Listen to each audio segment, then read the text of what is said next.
Assalamu alaikum, guys. So today we're gonna talk about my smoking habit, which lasted until age of 39. So I first started smoking when I was 15 years old, um, or I first tried my first cigarette when I was 15 years old. And I would smoke on and off here and there wherever a chance happens because you're a kid at 15 and you're doing it hidden from your elders' view. By the time I reached my first year of college on campus, it kind of became a very permanent habit, a regular permanent habit.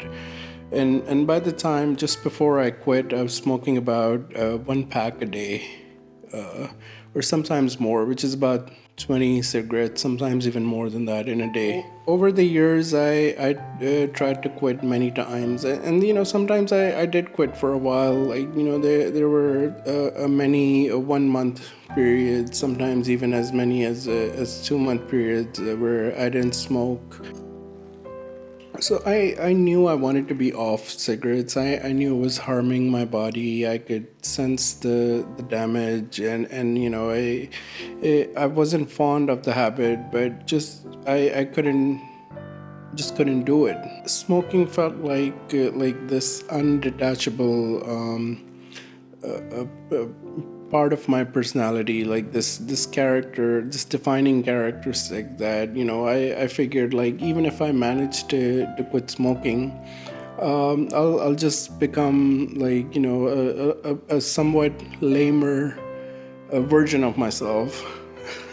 The way it happened for me was really unexpected, or I'd love to tell you that I did this or that to quit, but the truth is it happened on its own, without any conscious effort from my part.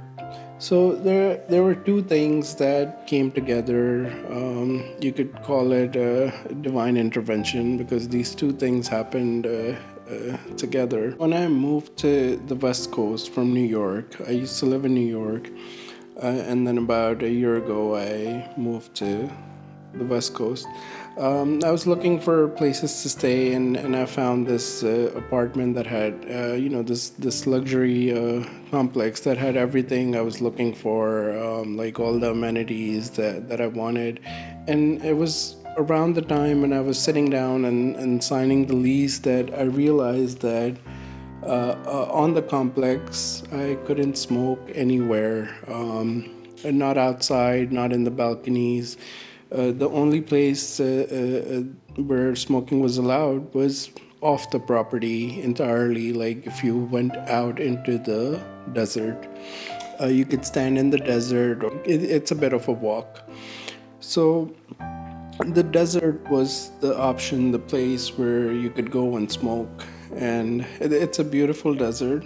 I actually love it very much. A 10 to 15 minute walk for each cigarette, and then, of course, back. So to smoke one cigarette, you'd have to leave your house, go out into the desert, smoke, and then walk back. Altogether, a 20-25 minute endeavor for one cigarette. So it made smoking inconvenient, not as convenient as it used to be, where you just step out of the house, 10 steps down the door, and smoke and be back in 2 minutes. That I found myself a lot less stressed here because in New York, life is very quick and not as laid back as here. Like you find yourself always on edge. In New York, you're always worried about either parking or just navigating traffic, navigating through like the intense density of population, so many people around you all the time. And that leaves you very stressed all the time. You're always competing for the littlest things, like So throughout my life, anytime I spoke with someone about wanting to quit, I was always told that stress is like this is what I would say, that I smoke because I feel stressed, and this advice, I'm sure you've all been told the same thing, that stress is part of life. And you can't, like, stress will never go away, you can't do anything about stress. But I want to tell you that's not true.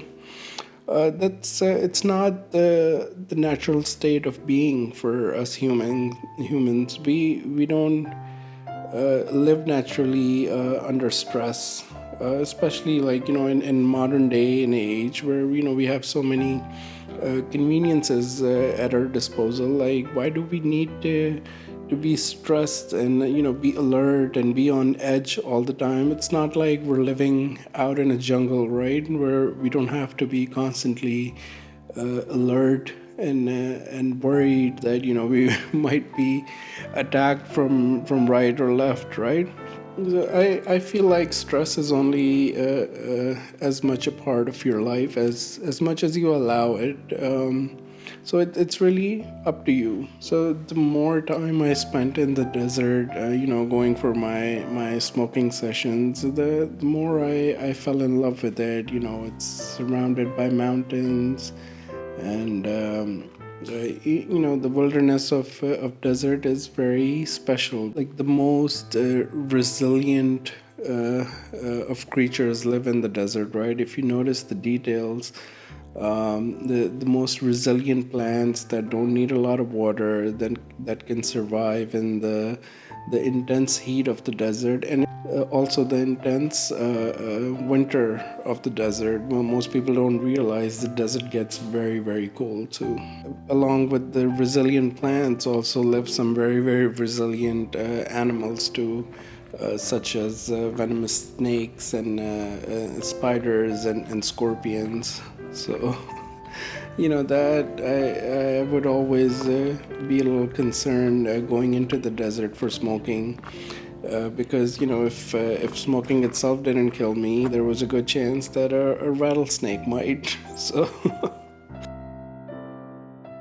One advice I want to impart you with about quitting smoking, if you're trying to quit smoking, in the past, like, I always took quitting as this ritualistic thing. So this time around, I didn't take quitting as a ritualistic, ceremonial big deal.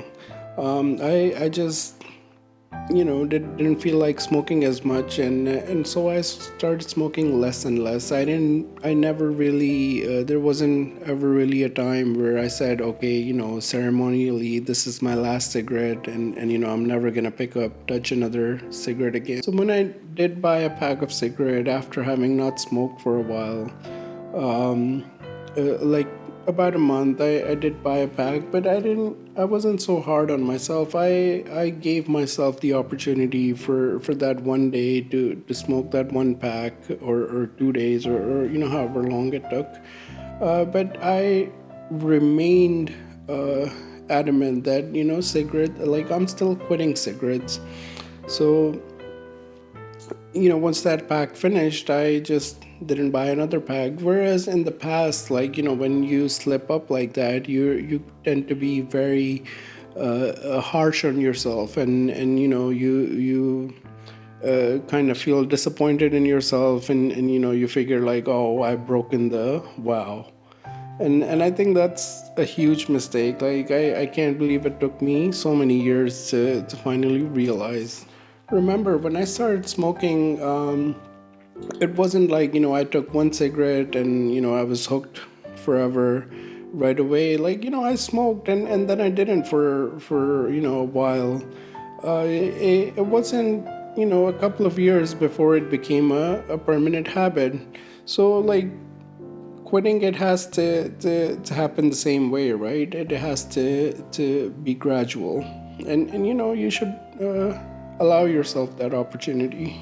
Quitting is not a spiritual or like this ritual ceremonial thing. Like it doesn't have to be that, oh, this is my last cigarette and I'm never gonna touch another one again. I feel like, the desert being so harsh and unwelcoming in a way may have actually helped save my life, helped me quit cigarettes.